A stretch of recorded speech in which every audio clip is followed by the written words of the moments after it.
नमस्कार, मैं हूं अद्वितीय त्रिपाठी और आप सबका एक बार फिर से स्वागत है हमारे यूट्यूब चैनल अद्वितीय मैथ्स क्लासेस में। आज हम लोग जो त्रिकोणमिति के कुछ अनुप्रयोग के अंतर्गत जो प्रश्नावली है 9.1 उसमें अभी तक 10 प्रश्न हो चुके हैं और अब हम लोग उसके आगे की जो शेष प्रश्न है वो इस वीडियो के अंतर्गत हम लोग देख लेते हैं। तो सबसे पहले हम देखते हैं प्रश्न नंबर 11। तो 11वां प्रश्न क्या है उसको हम लोग देखते हैं। 11वां प्रश्न हम पढ़ते हैं। जो हमारे पास बुक है एनसीईआरटी की मूल बुक है, उसमें 11वां प्रश्न क्या है। एक नहर के तट पर एक टीवी टावर ऊर्ध्वाधरतः खड़ा है। टावर के ठीक सामने दूसरे तट के एक अन्य बिंदु से टावर के शिखर का उन्नयन कोण 60 अंश है। इसी तट पर इस बिंदु से 20 मीटर दूर और इस बिंदु को मीनार के पाद से मिलाने वाली रेखा पर स्थित एक अन्य बिंदु से टावर के शिखर का उन्नयन कोण 30 अंश है। टावर की ऊंचाई और नहर की चौड़ाई ज्ञात कीजिए। और इसमें जो ही ये चित्र बना है, लिखा है, देखिए आकृति 9.12। तो आकृति इसमें बनी है। अगर नहीं बनी होती तो हम ये मान के चलें कि हमें आकृति नहीं बनी हुई मिलेगी। तो हम कैसे आकृति बनाएंगे यहाँ पर देख लेते हैं। प्रश्न नंबर 11वां है, एक्सरसाइज 9.1। देखिए, एक नहर के तट पर एक टीवी टावर ऊर्ध्वाधरतः खड़ा है। ये मान लीजिए ये नहर है और यहाँ पर ये दो किनारे हैं उसके, और यहाँ पर एक टीवी टावर है और ये टीवी टावर जो है ए बी हमने मान लिया टीवी टावर है। और ये ऊर्ध्वाधरता मतलब वर्टिकल जमीन के साथ में 90 डिग्री के कोण पर खड़ा है। और ये जो तट है भाई, एक सिरा ये क्या है, ये नहर है। नहर का एक तट ये है, दूसरा तट ये है। इस तट से एक बिंदु जो है वहां से टावर के शिखर का उन्नयन कोण कितना दिया गया है, 60 अंश है। ये कितना बन रहा है, 60 डिग्री। इसी तट पर इस बिंदु से 20 मीटर दूर, अब इसी तट पर इस बिंदु से 20 मीटर यानी 20 मीटर पीछे की ओर, ये कितनी दूरी है, 20 मीटर। 20 मीटर पीछे की ओर एक अन्य बिंदु है और वो बिंदु हमने मान लिया है यहाँ पर। अब हम इसको बिंदु को डी मान लें, इसको ई मान लें। मान लिया बिंदु सॉरी इसको सी मान सकते हैं, इसको डी मान लीजिए। तो बिंदु सी से उन्नयन कोण कितना बन रहा है, 60 अंश। और बिंदु डी से उन्नयन कोण कितना बन रहा है, बिंदु डी से उन्नयन कोण बन रहा है 30 अंश। कितना हो जाता है, 30 डिग्री। सीधा बनाइए एकदम से, तो ये इस प्रकार से बन रहा है, ये 30 डिग्री है। इसके बाद में इसमें पूछा गया है 20 मीटर दूर और इस बिंदु के मीनार के पाद से मिलाने वाली रेखा पर स्थित एक अन्य बिंदु से टावर के शिखर का उन्नयन कोण 30 अंश है। टावर की ऊंचाई और नहर की चौड़ाई ज्ञात कीजिए। क्या ज्ञात करना है, टावर की ऊंचाई ये ज्ञात करनी है और ये नहर है, इसकी मान लिया ये नहर की चौड़ाई x है, टावर की ऊंचाई h है। तो हमको h भी निकालना है और x भी निकालना है। ये 20 मीटर दिया गया है। तो वही प्रक्रिया करेंगे जैसा कि अभी हम पिछली जो भी इसी प्रश्नावली के पिछले प्रश्नों में करते आए हुए हैं कि एक त्रिभुज हमारा ए बी सी, वो भी समकोण त्रिभुज है। दूसरा है ए बी डी, एक त्रिभुज ये और दूसरा ए बी डी। इन दोनों में हम tan लगा दें। तो tan थीटा क्यों लगाएंगे, क्योंकि हमको लंब और आधार का अनुपात चाहिए। tan लगाए या काट लगाए, तो साधारणतः हम लोग क्या लगाते हैं, tan। क्या लगाते हैं, tan। काट भी लगा सकते हो, कोई दिक्कत नहीं होगी। तो हम देख लेते हैं समकोण त्रिभुज। समकोण त्रिभुज यहां पर लिख दीजिए कि माना टावर की ऊंचाई, पहले आप लिख सकते हैं कि माना टावर की ऊंचाई कितनी है, h मीटर है, तथा नहर की चौड़ाई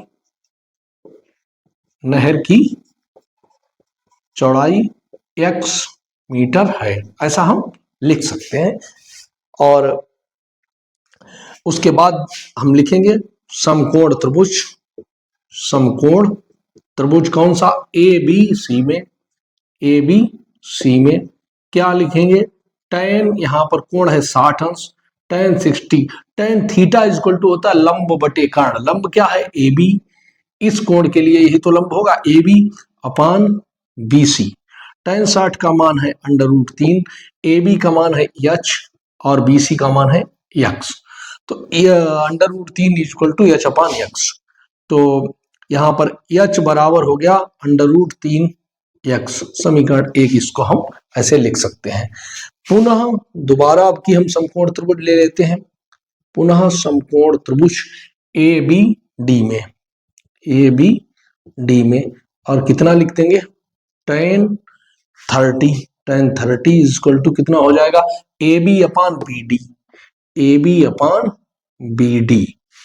तो tan 30 का मान होता है 1/√3, ए बी का मान है एच और बी डी यहां से यहां तक हो जाएगा 20 प्लस एक्स। पक्षांतरण क्या? ये क्रॉस मल्टीप्लीकेशन, इसका एक के साथ में गुणा, तो 20 plus X is equal to √3h। ये समीकरण 2 मान लीजिए। और ये एक से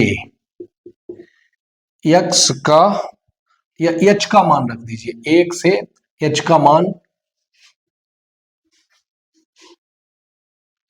h का मान 2 में रखने पर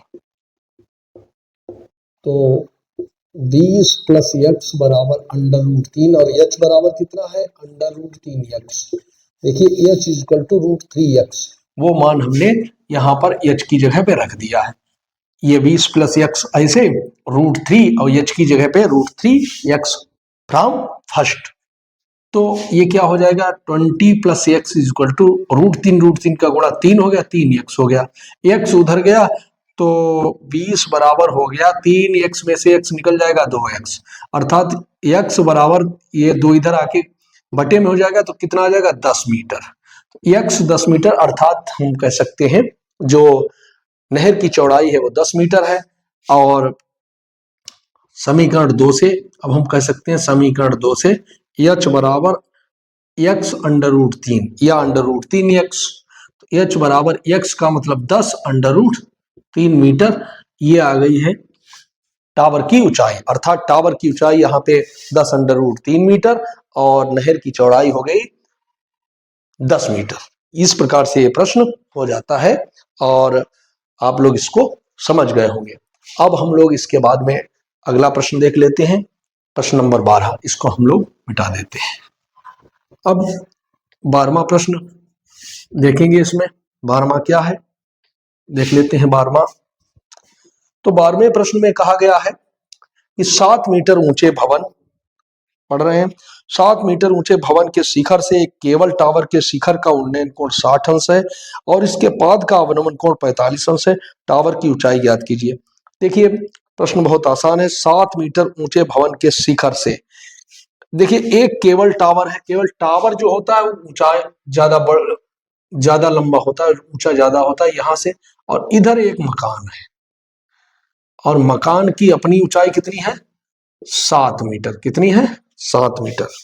7 मीटर ऊंचे भवन के शिखर से, और ये भवन का जो शिखर है ये भवन का पाद बिंदु है, ये टावर का शिखर है और ये टावर का पाद बिंदु है। ए बी मान लीजिए टावर है और सी डी मान लीजिए भवन है,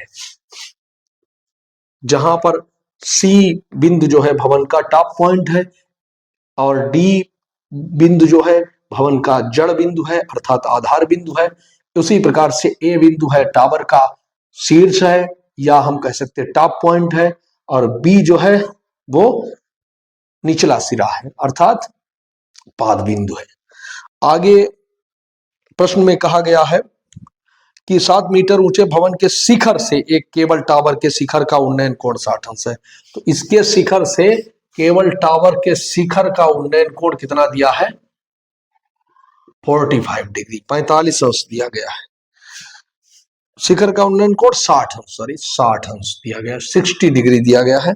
और इसके पाद का अवनमन, देखिए ऊपर से नीचे बनेगा तो अवनमन बनेगा, क्षैतिज से ही बनेगा, तो ये अवनमन कितना दिया है? 45 अंश। और इससे इसको हम मिला देंगे, ये 45 होगा, ये भी 45 ही होगा क्योंकि एकांतर कोण बराबर होते हैं। देखिए ये और ये कोण, अर्थात हम कह सकते हैं, मान लीजिए ये बिंदु ई है, तो बी सी ई जो कोण होगा वही होगा सी बी डी। क्यों? ये एकांतर कोण है, तो ये 45 है, तो इसलिए ये भी 45 होगा। और इसमें पूछा गया तो टावर की ऊंचाई ज्ञात कीजिए। मान लीजिए कि टावर यहां से यहां जो ऊंचाई है एच है, कितनी है? H, H metre. माना टावर की ऊंचाई एच है, माना टावर की ऊंचाई बराबर एच मीटर, और हमको एच का ही मान निकालना है। ये 7 दिया गया, तो ये भी यहाँ पर कितना हो जाएगा? 7 मीटर। यहां से यहां तक ये 7 हो जाएगा, ध्यान रखिएगा, ठीक है। तो अब हम CBD, एक त्रिभुज हमारा है CBD, ये भी समकोण है, तो समकोण त्रिभुज हम ले लेते हैं, समकोण त्रिभुज, समकोण त्रिभुज CBD में tan, यहाँ पे tan कितना? 45। tan थीटा बराबर होता है लंब, तो लंब कितना हो जाएगा? CD बटे DB, CD बटे DB। tan 45 का मान 1 बटे 1 लिख दीजिए। CD 7 है, DB हमको पता नहीं, तो DB को DB ही रहने दीजिए, चाहो X मान लीजिए, कोई दिक्कत नहीं। तो DB बराबर भी कितना आ गया? 7। ये भी हो गई 7 मीटर, समझ गए? ये भी 7 है, ये 7 है। क्योंकि ये चित्र थोड़ा असंगत बना हुआ है, लेकिन कोण के हिसाब से ये 7 ही निकलेगी। और अगर हम थोड़ा सही बनाएंगे तो इसके बराबर बनाएंगे, ऐसे भी बना देंगे तो भी कोई दिक्कत तो नहीं होगी। अर्थात हमको यहाँ पे एक रफ फिगर बनाना है, और उसी के माध्यम से हमको टावर की या जिसका भी पूछा जाए उसकी ऊंचाई या लंबाई चौड़ाई जो भी निकालना होता है। और इसीलिए इस प्रश्नावली को पहले हम लोग ऊंचाई और दूरी कहा करते थे, लेकिन अब यह है त्रिकोणमिति के कुछ अनुप्रयोग। इससे पहले जब सिलेबस, जब से एनसीईआरटी ने चेंज कर दिया, तब से ये प्रश्नावली बन गई त्रिकोणमिति के कुछ अनुप्रयोग, लेकिन इससे पहले इसको ऊंचाई और दूरी कहा जाता था। खैर कोई दिक्कत नहीं है, वही प्रश्न है, उसी प्रकार से हम लोग कर लेते हैं। तो डीबी बराबर 7 मीटर, अर्थात ये 7 मीटर आ गई यहाँ पे। जब डीबी 7 हो गई तो सीई भी देखिए कितनी हो जाएगी? 7 मीटर हो जाएगी। समझ रहे हैं कि नहीं? डीबी बराबर है सीई के, इसको x लिखते तो ये भी x हो जाती, तो x बराबर ऐसे करके हम चूंकि यहाँ पर लिख सकते हैं डीबी बराबर सी बराबर कितना हो गया? 7 मीटर। चूंकि डीबी बराबर सी, अर्थात यहां पे लिख सकते हैं, इसलिए C बराबर भी कितना हो गया? 7 मीटर। अब हम एक त्रिभुज AEC, कितना? AEC समकोण त्रिभुज AEC में tan कितना है? 60। tan 60 बराबर कितना हो जाएगा? लंब AE बटे आधार EC या C, कुछ भी लिख दीजिए, √3 tan 60 का मान √3। AE कितना हो जाएगा? H टोटल है तो H माइनस 7, H माइनस 7। देखिए यहां से यहां H है और उसमें से ये 7 निकाल दीजिए, H माइनस 7 अपान C कितना? वो भी 7 है, तो ये हो गया 7 √3, इधर गुणा हो गया, बराबर H माइनस 7, या H बराबर करेंगे तो 7 √3 प्लस 7, H बराबर 7 कॉमन ले लीजिए, √3 प्लस 1, इतना मीटर ये इसकी टावर की ऊंचाई निकल के आ गई। तो ये प्रश्न हो गया है। टावर की ऊंचाई पूछी गई थी, टावर की ऊंचाई 7 ब्रैकेट में √3 प्लस 1, √3 का मान रखा जाएगा तो 1.732 करके और हल कर सकते हैं, लेकिन यहीं पर उत्तर इसी प्रकार से आते हैं इसमें, तो यहीं पर छोड़ दीजिए, कोई दिक्कत नहीं है। अब हम अगले प्रश्न पर बढ़ते हैं। ये प्रश्न नंबर हमारा हो चुका है 12वां। अब हम 13वां प्रश्न देखेंगे, इसको हम साफ कर देते हैं, मिटा देते हैं। 13वां प्रश्न क्या है हम लोग देखते हैं, तो हम पढ़ते हैं 13वां प्रश्न। 13वां प्रश्न है, समुद्र तल से 75 मीटर ऊंची लाइट हाउस के शिखर से देखने पर दो समुद्री जहाजों के अवनमन कोण 30 अंश और 45 अंश हैं। यदि लाइट हाउस के एक ही ओर एक जहाज दूसरे जहाज के ठीक पीछे है तो दो जहाजों के बीच की दूरी ज्ञात कीजिए। बहुत ही देखिए आसान प्रश्न है, यहाँ पर देख लेते हैं क्या प्रश्न कहा गया है, उसी को हम फिर से धीरे धीरे पढ़ते हुए फिगर बनाएंगे। फिगर में क्या?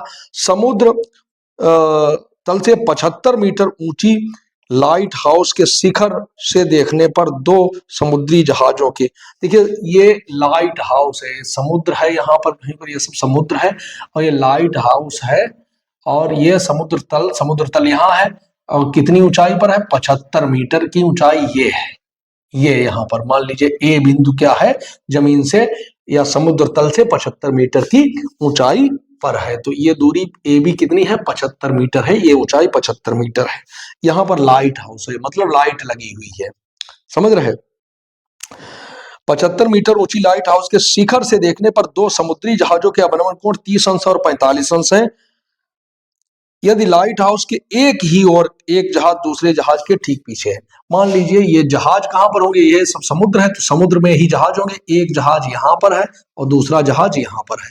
तो जहाज एक बिंदु सी पर है, दूसरा बिंदु डी पर है और ऊपर से देखिए ये इस प्रकार से ये अवनमन कोण कितना बन रहा है, अवनमन कोण बन रहा है, यहाँ पे लिखा है 30 डिग्री और 45 डिग्री। तो 30 डिग्री कौन होगा, ये चीज आपको ध्यान देनी होगी।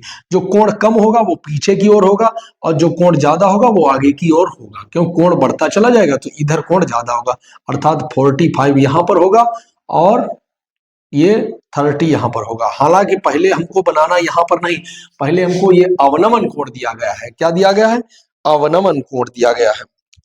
जहाजों अवनमन ऊपर से बनता है, ये टोटल कोण कितना हो जाएगा 45 और ये वाला 30 डिग्री और उसी प्रकार से एकांतर कोण बराबर है, तो ये 30 है इसलिए ये भी 30 हो जाएगा और ये 45 है इसलिए ये वाला भी कोण 45 अंश हो जाएगा, 45 डिग्री हो जाएगा। और इसको हम ऐसे मिला देते हैं, ये समझिए ये सब समुद्र है इधर की ओर, उसी में बिंदु सी पर एक जहाज है, बिंदु डी पर भी जहाज है जो एक ही ओर है, लाइट हाउस से एक ही ओर एक ही दिशा में, ये नहीं कि इधर भी हो सकता था इधर भी, तो एक ही ओर दोनों जहाज है और यहाँ से कोण बन रहा है 45 और एक का 30 अंश है। तो पूछा क्या गया है इसमें देख लेते हैं। तो दोनों जहाजों के बीच की दूरी बताना है, अर्थात हमको डीसी बताना, हमने मान लिया डीसी जो है x है, डीसी कितना है x है, यही हमको बताना है, डीसी बताना है, ठीक है। इसको हम बाई मान सकते हैं, चलिए बाई मान लेते हैं।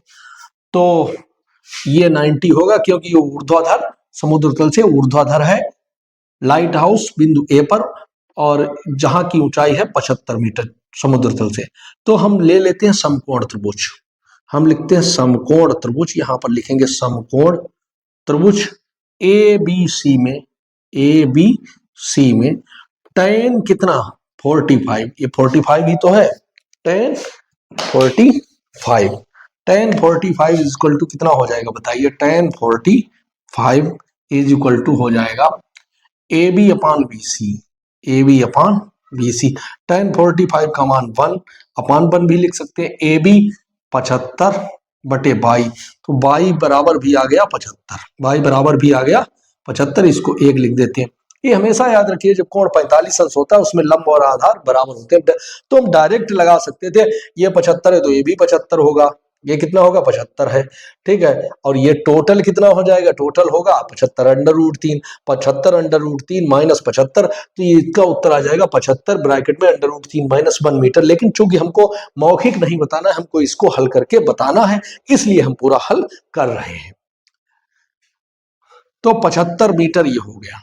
अब हम इसको देख लेते हैं, ए बी डी एक समकोण त्रिभुज है, तो हम यहाँ पे लिख देते हैं समकोण त्रिभुज ए बी डी में, इस वाले समकोण त्रिभुज में tan कितना लेंगे, देखिए tan 30 is equal to A B upon B D, A B upon B D. tan 30 का मान क्या होता है 1 अपान रूट 3, tan 30 का मान 1 बटे अंडर रूट 3, ए बी का मान है 75, बी डी का मान है x plus Y,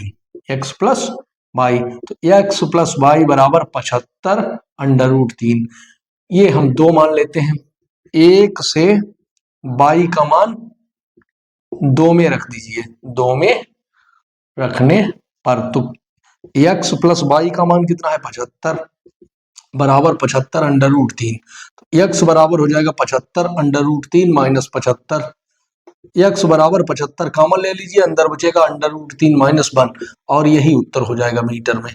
x equal to 75√3 - 1 bracket में मीटर, अर्थात दोनों जहाजों के बीच की दूरी आ गई 75√3 - 1 मीटर। ये हो गया है हमारा प्रश्न नंबर 13। कौन सा प्रश्न हो गया है? 13वां प्रश्न हो गया है। अब हम लोग देखेंगे 14वां प्रश्न। कौन सा प्रश्न देखेंगे? 14वां। अब हम इसको मिटा देते हैं, आप लोग इसको भलीभांति समझ गए होंगे। देखिए 14वां प्रश्न, इसमें टोटल 16 प्रश्न है। अब हम लोग 14वां प्रश्न देखते हैं। 14वां प्रश्न क्या है देख लेते हैं। 14वां प्रश्न लिखा है, पहले हम उसको पढ़ते हैं। 1.2 मीटर लंबी एक लड़की भूमि से 88.2 मीटर की ऊंचाई पर एक क्षैतिज रेखा में हवा में उड़ रहे गुब्बारों को देखती है। किसी भी क्षण लड़की की आंख से गुब्बारे का उन्नयन कोण 60 अंश है। कुछ समय बाद उन्नयन कोण घटकर 30 अंश हो जाता है। देखिए आकृति 9.13। इस अंतराल के दौरान गुब्बारे द्वारा तय की गई दूरी ज्ञात कीजिए। गुब्बारे द्वारा तय की गई दूरी ज्ञात करनी है। गुब्बारे, देखिए आकृति इसमें बनाई भी गई है, अगर नहीं बनी होती तो हम कैसे बनाते?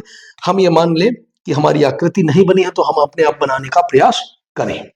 क्या है?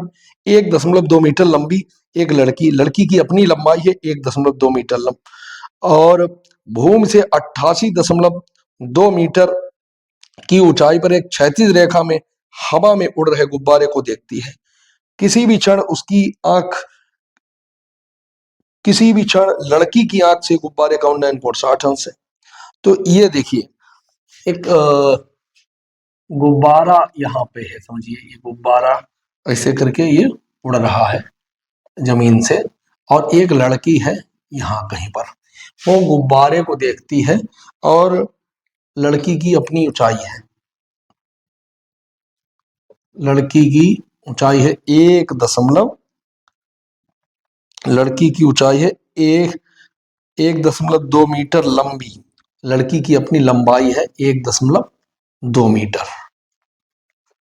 ये लड़की है और मान लीजिए ये ए और बी बिंदु, ये जमीन से ए बिंदु पर गुब्बारा उड़ रहा है, इसकी कुछ ऊंचाई होगी और वो है 88.2 मीटर। 88.2 मीटर ये जमीन से यहां तक की ऊंचाई है, समझ रहे हो कि नहीं? यहाँ पे गुब्बारा है और लड़की की अपनी लंबाई है 1.2 मीटर। तो ये एक बिंदु से देखती है, हवा में उड़ रहे गुब्बारे को देखती है। किसी भी क्षण लड़की की आंख से गुब्बारे का उन्नयन कोण 60 अंश है। तो यहां पर मान लीजिए अभी लड़की है और गुब्बारा उड़ के जा रहा है, गुब्बारा उड़ के जा रहा है। तो हम इस प्रकार से बनाते हैं कि लड़की यहीं पर है और पहले गुब्बारा यहां पर था, पहले गुब्बारा कहां पर था? यहां पर था। ये गुब्बारा, यही गुब्बारा यहां चला गया, पहले गुब्बारा यहां पर है, समझिए पहले गुब्बारा यहां पर है और उसकी आंख से उन्नयन कोण कितना बन रहा है? 60 अंश। कितना बन रहा है? 60 अंश। और ये क्षैतिज रेखा हम इधर भी बढ़ा देंगे, एकदम सीधी क्षैतिज रेखा बढ़ा देंगे। तो ये उन्नयन कोण कितना बन रहा है? 60 अंश है। फिर ये गुब्बारा उड़ के यहां से इधर पहुंच गया, तो वही लड़की फिर दोबारा गुब्बारे को जब देख रही है तो कितना बन रहा है? 30 अंश हो जाता है। उन्नयन कोण कितना हो जाता है? 30 अंश हो जाता है। ठीक, पूछा क्या गया इसमें? इस अंतराल के दौरान गुब्बारे द्वारा तय की गई दूरी, गुब्बारे द्वारा तय की गई दूरी, गुब्बारा यहां से यहां तक ही तो पहुंचा, तो ये दूरी मान लीजिए x है, तो ये भी x ही तो होगी भाई, ये x ही तो होगी। ए बी, अब हम इनको बिंदु मान लें, ये बिंदु C है, ये बिंदु D मान लीजिए, ये E मान लीजिए, ये F मान लीजिए और ये G मान लीजिए और ये H मान लीजिए। ये थोड़ा सीधा एकदम से बना लीजिए इस प्रकार से। ठीक, अच्छा ये 1.2 है तो ये भी 1.2 मीटर होगा और ये 1.2 टोटल है, उसमें से 1.2 घटा देंगे तो यहां पर बिंदु क्या, A B C D E F और ये जी मान लीजिए, ये एच मान लीजिए। तो ये एच कितना हो जाएगा? 88.2 में से 1.2 घटा देंगे तो कितना बचेगा? 87 बचेगा, 87 मीटर। ये दूरी हो जाएगी 87 मीटर। ऐसे अब हम यहां से जो त्रिभुज बन रहे हैं, एक त्रिभुज बनेगा हमारा AHE, एक त्रिभुज ये है समकोण त्रिभुज जिसमें कोण उन्नयन कोण कितना 30 अंश है। दूसरा त्रिभुज है CGE, ये वाला, इसमें उन्नयन कोण कितना है 60 अंश है। ये कोण है 60 अंश पूरा और ये 30 अंश है। हमको ये निकालनी, ये दूरी गुब्बारे द्वारा तय की गई दूरी, अर्थात ये DB और वही जो GH आएगा उसी के बराबर आएगी। समझ रहे हैं कि नहीं? ठीक, तो सबसे पहले तो हम यहाँ पर लगा लेते हैं। हमको ये यहां से यहां तक की दूरी पता लग जाएगी एक त्रिभुज में, और एक में इतनी दूरी पता लग जाएगी, तो टोटल में से इतना घटा देंगे तो वही GH निकल जाएगी। तो कैसे करते हैं हम यहाँ पे देख लेते हैं। समकोण त्रिभुज, समकोण त्रिभुज पहले AHE में tan कितना, tan 30 is equal to AH upon EH, tan 30 का मान क्या होता है 1/√3। AH का मान यहां से यहां कितना है 87, और EH का मान हमको पता नहीं है, तो EH चलिए EH ही रहने देते हैं। EH इक्वल टू कितना हो गया है, EH बराबर हो गया है 87√3। ये यहां से यहां निकल के आ गया 87√3। इसको समीकरण 1 मान लेते हैं। पुनः समकोण त्रिभुज CGE में, पुनः समकोण त्रिभुज CGE में अब की कितना लेंगे, देखिए tan कितना हो जाएगा 60, tan 60 बराबर CG बटे EG या GE, CG बटे GE। tan 60 का मान होता है √3।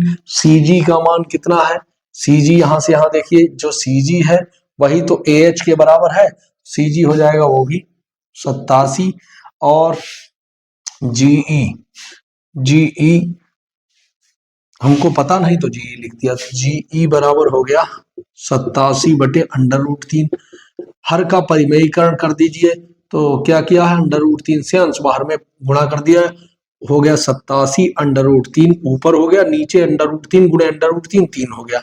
3 से 87 कैंसिल आउट हो जाएगा, कट जाएगा, कितना होगा 87, चूंकि 8 7 15 3 से विभाज्य है, इसलिए 3 दूनी 6 और 2 8 3 नियम 27 29/√3।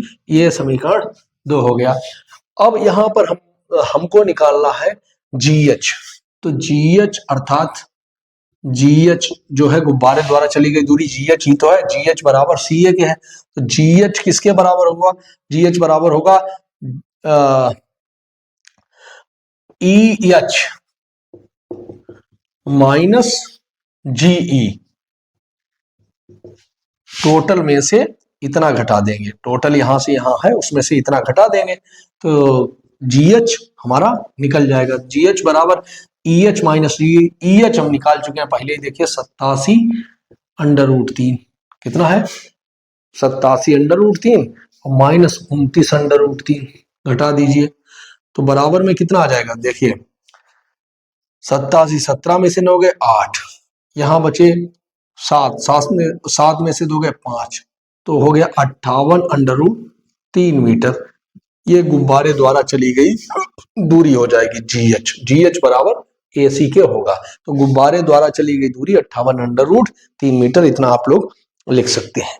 इस प्रकार से ये 14वां प्रश्न हल हो जाता है। अब हम इसको मिटा देते हैं। इसके बाद में अन्य प्रश्न है सवाल नंबर 15वां सवाल है, उसको हम लोग देख लेते हैं क्या है। तो पहले पढ़ते हैं प्रश्न को। एक सीधा राजमार्ग एक मीनार के पाद तक जाता है। मीनार के शिखर पर खड़ा एक आदमी एक कार को 30 डिग्री के अवनमन कोण पर देखता है, जो कि मीनार के पाद की ओर एक समान चाल से जाता है। 6 सेकंड बाद कार का अवनमन कोण 60 अंश हो गया। इस बिंदु से मीनार के पाद तक पहुंचने में कार द्वारा लिया गया समय ज्ञात कीजिए। देखिए, एक सीधा राजमार्ग एक मीनार के पाद तक जाता है। ये एक मीनार है, मान लीजिए AB मीनार है, और ये राजमार्ग है, क्या है राजमार्ग, और यहाँ इस राजमार्ग और मीनार के पाद बिंदु अर्थात B तक जाता है। A मीनार का शिखर है, उसमें कहा गया है एक सीधा राजमार्ग एक मीनार के पाद तक जाता है। मीनार के शिखर पर खड़ा एक आदमी एक कार को 30 अंश के अवनमन कोण पर देखता है। यहाँ पर एक आदमी शिखर पर खड़ा है और यहाँ पर एक कार है, कार यहाँ पर है और ये देखता है कोण 30 डिग्री के अवनमन कोण, मतलब ये पहले क्षैतिज में देखेगा, पहले क्षैतिज में देखेगा और ये कोण बनेगा 30, तो ये 30 बनेगा, तो उसके बाद में ये 30, मतलब ये क्षैतिज से ऊपर से जितना कोण बनता है 30, तो ये 30 बनता है, ये अवनमन कोण होता है। तो दिया ये गया, लेकिन ये चूंकि ये क्षैतिज रेखा, ये रेखा और ये रेखा पैरेलल है, इसलिए ये कोण और ये कोण आपस में बराबर होंगे, क्योंकि ये एकांतर कोण है। ये भी 30 अंश है। थोड़ी देर में ये कार चल रही है इधर की ओर और कार पहुंच जाती है यहाँ पर। कहाँ पहुंच जाती है? यहाँ पर। और कार पहुंचने पर जब पुनः ये व्यक्ति देखता है तो इसका जो अवनमन कोण है वो कितना रह जाता है? यहाँ पे देखिए, अवनमन कोण 60 अंश हो जाता है। अवनमन कोण अब की कितना हो जाता है? ये वाला 60 अंश। ये 60 है इसलिए भी 60 होगा। मान लीजिए पहले वो कार सी बिंदु पर थी, बाद में डी बिंदु पर पहुंच गई है और ये सी से डी तक जाने में उसको कितना समय लगा है? 6 सेकंड। बिंदु सी से डी तक कार को पहुंचने में, मार्कर दूसरा, कार को पहुंचने में लगा समय बराबर 6 सेकंड। 6 सेकंड में अवनमन कोण 30 से 60 हो जाता है और ये एक समान चाल से चल रही है। मतलब ये नहीं है कि इसका इसमें त्वरण है, ये गति बढ़ रही है घट रही, ये एक समान स्पीड में सी से डी तक पहुंचती है। समझ रहे हो? अब ये प्रश्न में क्या कहा गया? प्रश्न में कहा गया है इस बिंदु से मीनार के पाद तक पहुंचने में कार द्वारा लिया गया समय ज्ञात कीजिए। 6 सेकंड बाद कार का अवनमन कोण 60 अंश हो गया और इस बिंदु से, मतलब यहां से यहां तक ये कार कितने समय में पहुंचेगी? अब बिंदु डी से बी तक, अर्थात बी का मतलब है मीनार का पाद बिंदु तक पहुंचने में अब उसको और कितना समय लगेगा? यहां से यहां तक तो 6 सेकंड उसको लग चुके हैं। तो अगर हम दूरी अलग अलग निकाल लें कि जैसे मान लिया ये दूरी x है, ये दूरी हम यहां से यहां तक की दूरी x मान लें, तो और ये कितनी दूरी आएगी और ये ऊंचाई मान लें h है, ऊंचाई कितनी मान लें h है, मीनार कितनी मीटर ऊंची है? h मीटर है। तो एक चीज हम यहाँ पे कर लेते हैं, ये देखिए यहां पर देखिए हम देखते हैं कि ये वाला कोण 30 अंश है। कितना है? 30 अंश है।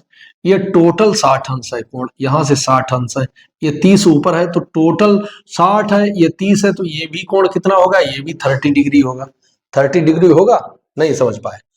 टोटल 60 है, ये इतना 30 है और 60 में से 30 घटाएंगे तो 30 ही निकलेगा, अर्थात कोण DAC कितना आएगा? 30 आएगा। हम ऐसे भी लिख सकते हैं कि चूंकि कोण DA और इसको F मान लीजिए, कोण DAF बराबर 60 डिग्री तथा कोण DAC बराबर 30, DAC नहीं CAF, सॉरी CAF 30 है। इसलिए ये तो चूंकि में चल रहा है, क्योंकि ये अभी हमको नहीं लिखना है 30, हम मान के हम ये देख के चल रहे हैं कि ये 60 है और ये 30 है, तब कोण DAC कितना हो जाए? तब कोण DAC या CAD बराबर हो जाएगा 60 माइनस, या हम कह सकते हैं टोटल कोण में से, टोटल कोण क्या है? DAF, कोण DAF माइनस कोण DAF में से हम कोण घटा दें, कौन सा कोण घट जाएगा? देखिए DAF में से ये वाला कोण घट जाएगा CAF माइनस कोण CAF, अर्थात 60 माइनस 30, मोटा मोटा आप लोग समझिए कि ये टोटल 60 था, 60 में से 30 घट गया, ये 30 आ गया, तो बराबर 30 हो गया, अर्थात कोण DAC 30 आ गया। अगर ऐसे ना लिखेंगे डायरेक्ट भी लिख देंगे तब भी कोई दिक्कत नहीं है। अब हम लिख सकते हैं चूंकि, अब एक बात बताइए, कोई त्रिभुज है उसमें दो कोण अगर बराबर है, ये कोण अगर x है ये भी x है, तो क्या होता है, तो कोण बराबर होते हैं तो उनके आमने सामने की भुजाएं भी बराबर होती हैं। अर्थात इसके सामने की भुजा ये और इसके सामने की भुजा ये बराबर, कोणों के सामने की भुजाएं बराबर होती हैं। तो ये दोनों भुजाएं बराबर हो गई, मतलब ये 30 है, इसके सामने की भुजा ये और ये भुजा आपस में बराबर हो गई है। नहीं समझ पा रहे हो, ये और ये आपस में बराबर हो गई है। ये x है तो ये भी कितनी हो जाएगी, x हो जाएगी। कैसे हो जाएगी, क्योंकि ये समद्विबाहु त्रिभुज हो जाएगा। समद्विबाहु त्रिभुज क्यों हो जाएगा, क्योंकि इसके दो कोण बराबर हैं। अतः हम कह सकते हैं AD बराबर CD के, AD बराबर CD, AD और CD आपस में दोनों ये और ये आपस में बराबर हो गए। AD बराबर CD बराबर x, ठीक, ये हो गया x। अब ये x हो गया, अब हम इसके माध्यम से इसको निकालेंगे। इसकी जरूरत नहीं है h उसकी मानने की, हमको h मानने की जरूरत है नहीं, क्योंकि ये हमसे पूछे नहीं गया है, तो h से कोई मतलब अभी नहीं है। अच्छा, अब यहाँ पे ये x आ गई। अब हम समकोण त्रिभुज ABD में देख लेते हैं। समकोण त्रिभुज ABD में हमको निकालना ये वाली दूरी, क्योंकि इस दूरी, ये दूरी x है तो ये वाली दूरी पता चल जाए। x दूरी में तो 6 सेकंड लग रहा है, तो ये x के ही पदों में आ जाएगा। तो चूंकि समान चाल से चल रही है तो उसी के अंतर, अगर ये मान लिया x 3x आता तो 3 गुना टाइम लगेगा, या x/5 आता तो 5वां भाग टाइम का लगेगा। तो उस प्रकार से हम देख लेते हैं समकोण त्रिभुज ABD में। अब ये इसमें देखिए कर्ण दिया है, आधार हमको निकालना है। कर्ण दिया है, आधार निकालना है, तो कर्ण पता है, आधार निकालने के लिए हम cos लगा देते हैं। cos 60, cos 60 is equal to होता है आधार बटे कर्ण, अर्थात BD बटे AD। cos 60 का मान सभी को पता है 1/2, BD ही रहने दीजिए, और AD कितना है, x है, तो BD बराबर आ गया है कितना, BD बराबर x/2, x/2, मतलब ये दूरी आ गई x/2। अब प्रश्न से देख लीजिए, x दूरी, चूंकि x दूरी चलने में कितना समय लगा है, x दूरी चलने में कार को कितना समय लगता है, कार को 6 सेकेंड का समय लगता है। 6 सेकेंड का समय लगता है, और उसकी आधी दूरी चलने में कितना समय लगेगा, आधी दूरी चलने में आधा समय लगेगा, तो 3 सेकेंड लगेंगे।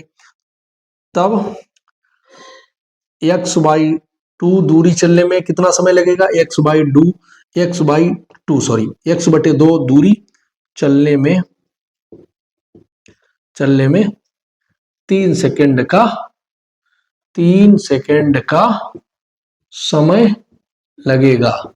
तो अर्थात कार बिंदु D से मीनार के आधार बिंदु तक पहुंचने में और उसको कितना समय लगेगा, 3 सेकेंड। अगर टोटल पूछा जाएगा तो 6 और 3 9 सेकेंड का समय लगेगा। इस प्रकार से यह प्रश्न हल हो जाता है। और इसको दूसरे तरह से भी किया जा सकता है, जो कि लंबा पड़ेगा। हम समय बराबर दूरी बटे चाल, चाल बराबर दूरी बटे समय से दूरी बराबर चाल गुणे समय, वो और लंबा पड़ेगा, इसी से हम कर लेते हैं। तो इसी प्रकार से आ गया हमारा आधा से समय ले 3 सेकंड का समय लगेगा। इस प्रकार से ये प्रश्न हो जाता है। आप लोग इसको समझ गए होंगे, हमने समद्विबाहु त्रिभुज के माध्यम से इसको हल कर लिया है। अब देखते हैं अगला प्रश्न। अगला प्रश्न क्या है, वही अंतिम प्रश्न है इसका, 16वां प्रश्न। ये 15वां प्रश्न था। अब इसी प्रश्नावली का आखिरी प्रश्न है, जो कि 16वां प्रश्न है। देखते हैं 16वां प्रश्न क्या है। मीनार के आधार से और एक सरल रेखा में 4 मीटर और 9 मीटर की दूरी पर स्थित दो बिंदुओं से मीनार के शिखर के उन्नयन कोण पूरक कोण है। मतलब पूरक कोण का मतलब है दोनों का योग 90 अंश है। दोनों का योग कितना है, 90 अंश है। ये नहीं दिया गया कितने हैं, दोनों पूरक हैं, तो सिद्ध कीजिए कि मीनार की ऊंचाई 6 मीटर है।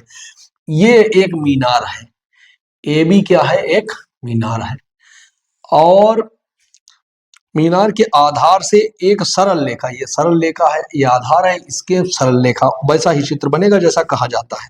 4 मीटर और 9 मीटर की दूरी पर, ये देखिए 4 मीटर और यहां से यहां 9 मीटर, 4 मीटर और 9 मीटर की दूरी पर, ये मान लीजिए बिंदु सी है और ये बिंदु डी है।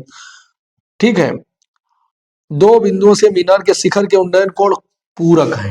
पूरक का मतलब अगर ये थीटा है और यहां से कितना हो जाएगा, ये 90 माइनस थीटा होगा। क्यों? क्योंकि इन दोनों का योग 90 होना चाहिए, तो जोड़ेंगे 90 माइनस थीटा और थीटा 90 निकलेगा। तो ये कोटि पूरक है या पूरक है, कोटि पूरक कहा जाए या पूरक कहा जाए, बात है कि इसमें पूरक कहा गया, कोई दिक्कत नहीं है। तो सिद्ध कीजिए कि मीनार की ऊंचाई 6 मीटर है, अर्थात मीनार की ऊंचाई हमको ये ए बी 6 मीटर निकालना। हमने अभी मान लिया, माना ए बी एच है, कितना है, एच है, माना मीनार की ऊंचाई, माना मीनार की ऊंचाई बराबर एच मीटर, और एच कितना आ जाए, 6 आ जाए, तो वही सिद्ध करना है। तो पहले हम समकोण त्रिभुज एबीसी को देख लेते हैं।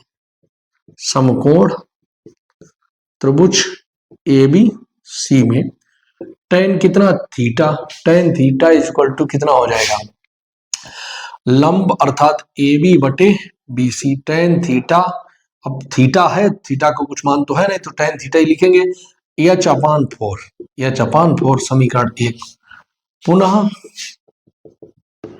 समकोण त्रिभुज ए बी डी में, ए बी डी में tan, अब की थीटा की जगह 90 माइनस थीटा, क्यों, कोण है ये 90 minus theta, tan 90 minus theta, लंब कितना होगा ए बी और बटे आधार होगा बी डी।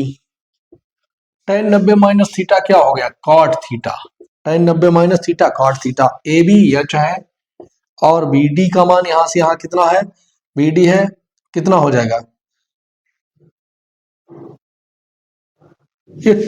ये यहां से यहां 9 मीटर दिया गया, दोनों ये 9 मीटर है और ये 4 मीटर है, ये कितना है, 4 मीटर है। ये नहीं कि यहां से यहां तक 9 मीटर, जैसा कि प्रश्न में कहा गया है, ये आप लोग ध्यान दीजिएगा इस बात पर कि मीनार के शिखर से एक सरल रेखा में 4 मीटर और 9 मीटर की दूरी पर स्थित, यानी ये 4 मीटर की दूरी पर स्थित बिंदु और दूसरा बिंदु है 9 मीटर की दूरी पर। इसको हम ऐसे भी अगर बनाते तब भी ये बन सकता था, ये 4 मीटर की दूरी और ये 9 मीटर की दूरी पर, ये थीटा और ये 90 माइनस थीटा, ये सरल रेखा होती, ए बी मीनार होती, और यहां पर ये दूरी होती 4 मीटर और यहां से ये 9 मीटर।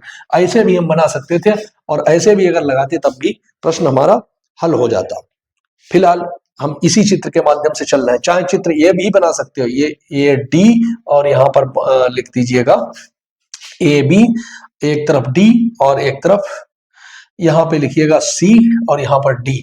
तो दोनों चित्र में अगर हम ये परिभाषा भाषा यहाँ पर लिखेंगे, दोनों चित्रों के माध्यम से हमारा प्रश्न हल होगा। तो tan 90 माइनस थीटा बराबर A B upon B D, tan 90 minus theta cot, यहाँ पे देखिए यहाँ पे लिख देंगे कॉट थीटा, ए बी का मतलब है एच और बी डी का मान है 9, तो कॉट थीटा बराबर एच बटे 9, ये समीकरण हो गया 2। 1 गुणे 2, 1 गुणे 2 क्यों किया, क्योंकि tan थीटा गुणे कॉट थीटा जो कि मान 1 हो जाएगा, 1 और 2 का हमने गुणा कर दिया, तो क्या हो गया tan थीटा गुणे कॉट थीटा बराबर एच बटे 4 गुणे एच बटे 9। देखिए tan थीटा और कॉट थीटा होता है 1 बटे tan थीटा बराबर एच स्क्वायर बटे 9 चौक 36 हो गया, तो tan कैंसिल हो गया, एच स्क्वायर बराबर आ गया 36, अर्थात एच बराबर 36 का वर्गमूल प्लस माइनस 6, चूंकि दूरी माइनस में हो नहीं सकती, अर्थात एच बराबर 6 मीटर। और यही हमको सिद्ध करना था कि एच बराबर 6 मीटर, अर्थात मीनार की ऊंचाई 6 मीटर है और यही सिद्ध करना था। तो सिद्ध कीजिए मीनार की ऊंचाई 6 मीटर है। इस प्रकार से यह प्रश्नावली कंप्लीट हो जाती है। और अब हम लोग मिलेंगे अगले वीडियो में किसी नए चैप्टर के साथ। अब हमारा इसमें त्रिकोणमिति और त्रिकोणमिति के कुछ अनुप्रयोग समाप्त हो चुका है। अब हम लोग इसके बाद में कोई नया चैप्टर शुरुआत करेंगे अगले वीडियो में। जहां तक है समांतर श्रेणी देख लेंगे या फिर कोई भी चैप्टर देख सकते हैं।